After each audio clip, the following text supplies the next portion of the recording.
Hello and welcome to Bumpy Road Brewery. This is just going to be a video about my scoring, I guess, kind of how I put it together. Um, this was asked of me by Ronnie S. I said it would be a boring video, but I would probably do it. Do have a beer going right now, so do that. I should actually get my a book out in which the actual scoring came from. So pause this. I'll be right back. All right, I'm back. I don't think I can't flip this around. So this is out. My scoring came from when I read the Complete Joy of Home Brewing. And then you go into the appendixes afterwards, and there's this whole 50-point scale. So it breaks it down between aroma, appearance, flavor, and then there's the next page. But you can see there for the aroma, it's 1 through 10. And it kind of lets you know what they're looking for. So for the aroma, it's malt, hop, and other. And then for the appearance, it is color, clarity, and head retention, 1 through 6. And the 1 through 19 for flavor is more than this. It goes on to the next page, but it is malt, hop,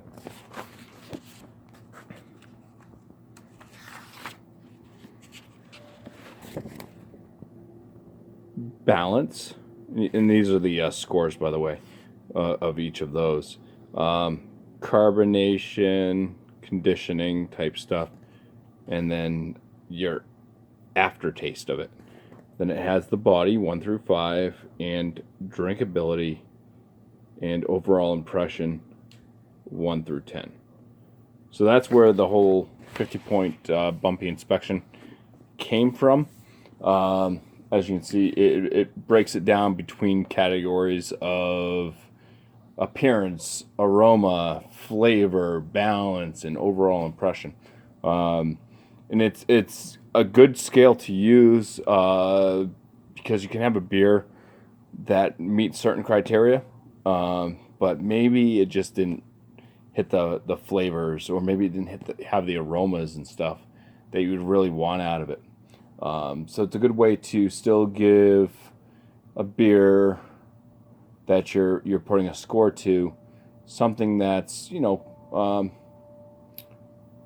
decent anyways, unless it's overall just bad, and then it's just overall bad.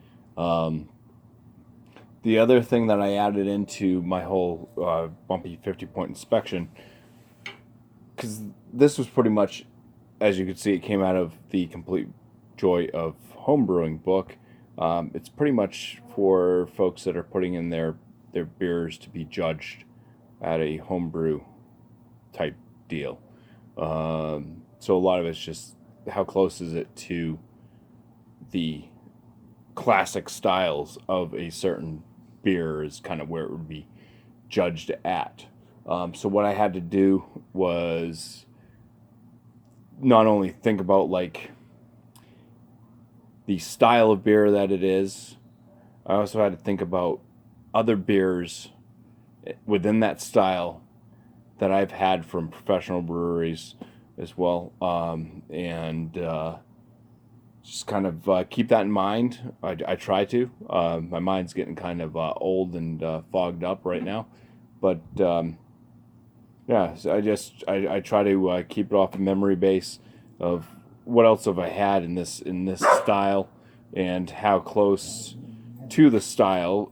Most professional breweries should be able to hit a style, pretty much right on, I would think, but it doesn't always happen.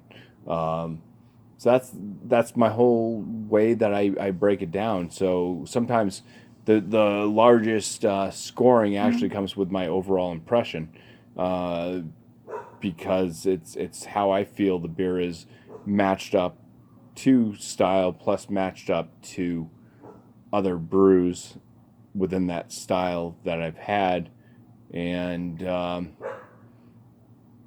the other ones, for the different segments of that scoring, it just kind of, that helps you kind of balance it out a little bit.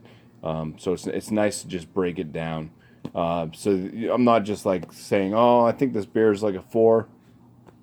It's all right, you know. It's really good. It kind of allows me to take a beer that may be, you know, considered just based off of flavor and stuff.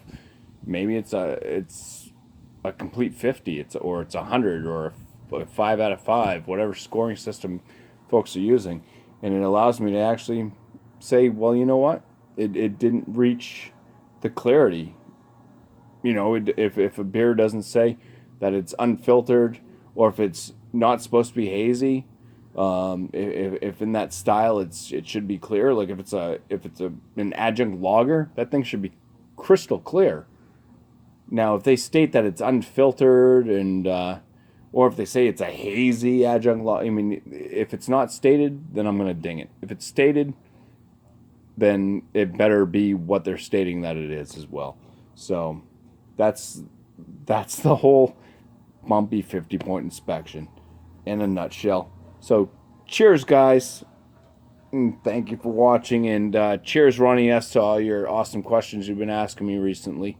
And hey, if anybody wants to chip in, I don't know. I don't have a PayPal account or anything, but maybe somebody could send me a beer fridge, and then I won't have 70-degree beer. Cheers.